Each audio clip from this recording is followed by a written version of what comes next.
When you think of the story of The Little Mermaid, you probably think of Flounder, Sebastian, and the young redhead mermaid girl, Ariel. But if we travel back to the beginning in 1837, when the story was first published, we get a much darker and tragic story. No Disney, no happy songs, and no happily ever after. Today, we are going to be going over the original story of The Little Mermaid. Before we do, please do not forget to like and subscribe for more videos. We also talk about old and modern Hollywood if you're interested. Just a little disclaimer here, this version is a shortened variation of what I put together from reading the story. In Disney's 1989 version, The Little Mermaid was given the name Ariel. However, in the original story, she for some reason was not given a name, so I will just refer to her as The Little Mermaid. Now, let's get started. Deep down, far out into the deep blue water, lies the land of mermaids, which is ruled by a King Triton, and yes, he is a single widowed dad who is raising 6 daughters. The youngest of them, the Little Mermaid, who is the most beautiful of all and has eyes as blue as the ocean. The 6 sisters all slept in their clamshells and inside their father's castle, which was surrounded by beautiful gardens. All day, the Little Mermaid would swim around through the ruins that lay at the bottom of the sea and through the beautiful gardens. The Little Mermaid was described as being different than her sisters. She was quiet, thoughtful, and strange, and could always be found planting red flowers in her garden. The Little Mermaid loved hearing stories from her grandmother about a world on land. She loved hearing about all the stories of animals, forests, towns, and most of all, the people. Each of the 6 sisters would actually be granted the chance to venture to the sea's surface and explore. Because the Little Mermaid was the youngest of the sisters, she would be the last and would have to wait till her 15th birthday to see land. Out of all the 6 sisters, no one had wanted to see the land as badly as the Little Mermaid did. When dark nights came and a storm approached, the sisters would link arms and form a row, swimming up towards the surface of the sea. They were said to have more beautiful voices than any human could ever have, and they would swim towards vessels and ships, letting their voices ring out into the night. The sailors could never fully hear what the mermaids would sing, but when they did, they would dismiss it as the wind. The mermaids would often try to sing messages to the sailors, letting them know not to worry, because if they fell into the water, there was nothing to fear. The Little Mermaid would never join in on this routine, as it seemed to only make her sad. She cared for those people, and she seemed to be the only one who understood that if the sailors fell into the water, they would never survive. When the day came and it was time for the Little Mermaid to go to the sea's surface, she was given a white wreath to wear on her head that was adorned with lilies. She was also given 8 oysters to attach themselves onto her tail, which was done to show her high rank. As she neared the water's surface, excitement shot through her. She had waited for this moment for so long. She then popped her head above the waves and said farewell to her underwater world. She looked around and stared in awe as she saw the beautiful sky. The sun was just beginning to set, and she couldn't tear her eyes away from the clouds and stars beginning to appear, when suddenly she noticed a large ship from the corner of her eye. From afar, she could hear the sound of music playing, and she could see bright-colored lanterns hanging. Her interest was at its peak, and she began to swim closer. She looked through a glass-paned cabin window and saw multiple people that were dressed up and seemed to all be laughing and engaged in a party. This is when she saw him, a handsome young prince with dark black eyes and dark hair who seemed to look around 16 years old.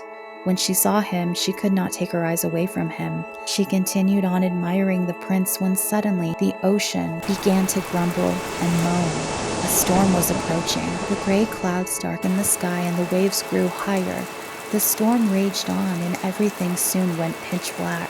She continued swimming through the debris until she finally found the prince, struggling to stay above water with his eyes closed. Her first instinct was to take the prince back underwater to her father's castle when she quickly remembered that humans cannot survive underwater. She swam beneath the prince, keeping his head up, and then let the waves take them away into the night. The next morning, the water was now calm. The storm had passed, and the two woke up laying on a warm beach. The little mermaid stared at the prince. He looked healthier, and the color had come back to his cheeks, but his eyes still remained closed. She kissed his forehead and prayed he would survive, while looking out at the beautiful mountains that she was seeing for the first time. Suddenly, bells from a nearby church rang out, and the sound of girls approaching could be heard. The little mermaid leapt into the water and swam behind a nearby rock that stuck out above the water. From afar, she could see a young girl approaching the prince. The girl quickly called for help, and the prince was soon whisked away by a group of people. The little mermaid had nothing else to do but sadly return to her father's castle. When she returned home, asked by her sisters to share her experience, she said nothing. For a while, the little mermaid suffered in silence as she longed to see the prince again. Many times she would return to the beach where she left the prince as a way to feel closer to him. Eventually, the little mermaid could not bear it any longer, and she would end up telling her sisters everything. Although her sisters tried their best to cheer her up and encourage the little mermaid, nothing could console her.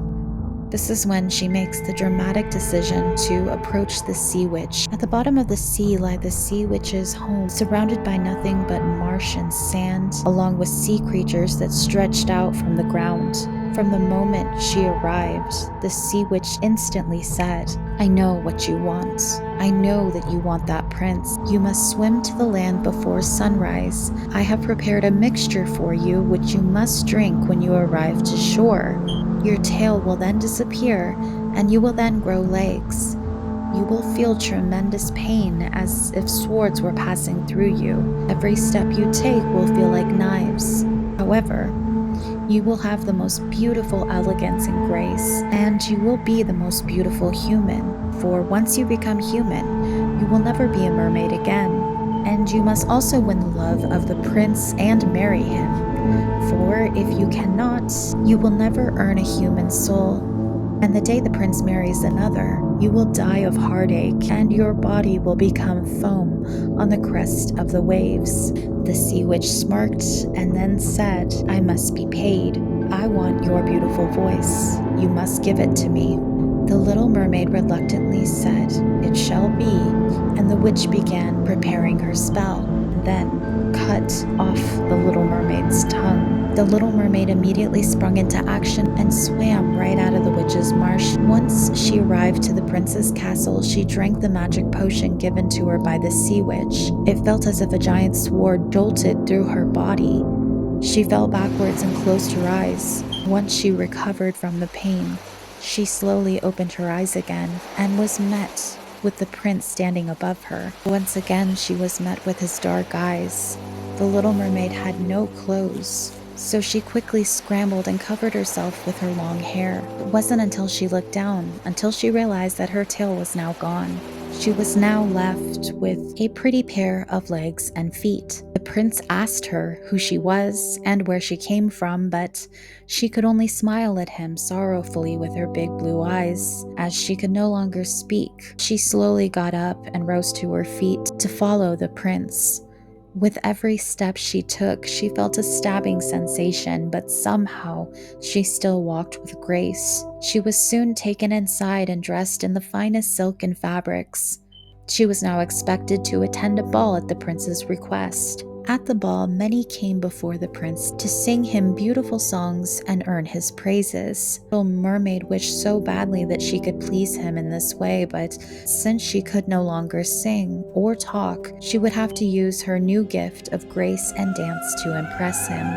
She glided across the ballroom floor. She leapt and danced upon her toes. Everyone was so enchanted by her, especially the prince. That night, before the little mermaid lay down to sleep, she looked out onto her balcony and looked out onto the sea. She soon saw a vision of her sisters from afar, and her father wearing his crown. All of their arms were outstretched towards her. She knew she had caused them grief, but there was no turning back now.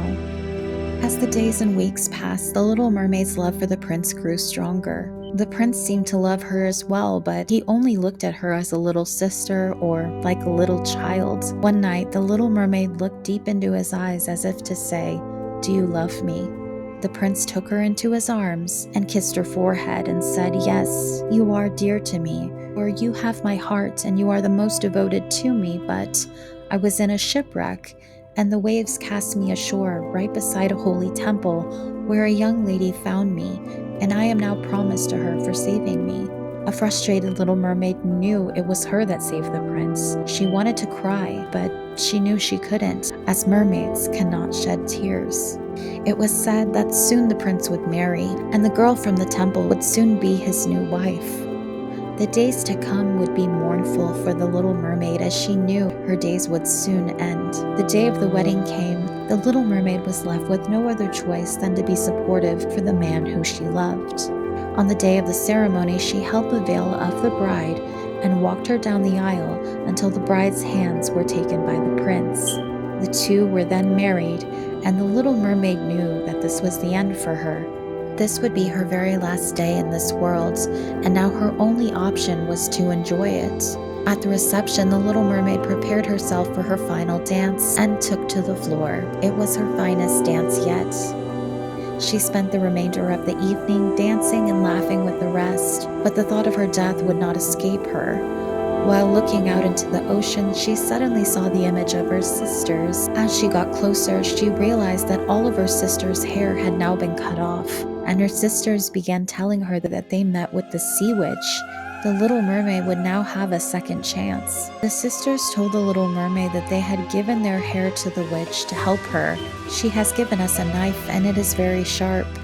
Before the sun rises, you must plunge it into the heart of the prince. When his blood falls upon your feet, they will grow together and once again form a fish's tail, and you will return to us. You must do this before the sun rises, or you will die."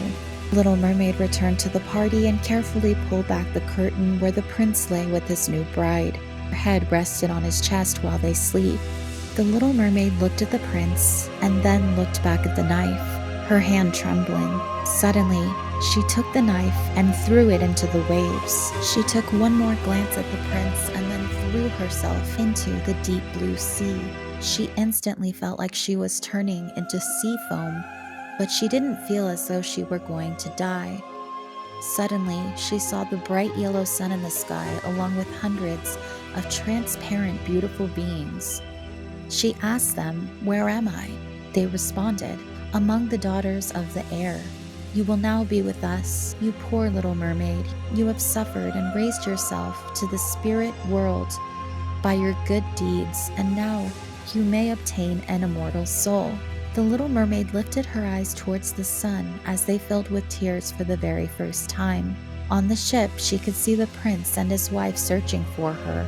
They sadly gazed at the pearly foam as if they knew she had thrown herself into the waves.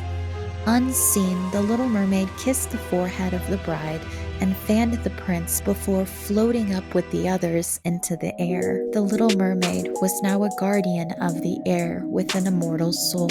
And so yes, folks, that is the end of the story. You could look at this as a pretty tragic ending, considering the little mermaid doesn't get her prince, he marries someone else, and she ends up dying at the end. But you could also look at this as a happy ending, considering she finally gets a soul like she always wanted. Whichever way you want to take it, but it is an interesting story nonetheless. But that is going to be it for me today. Thanks so much for watching, and please remember to like and subscribe, and I will see you next time. Ciao.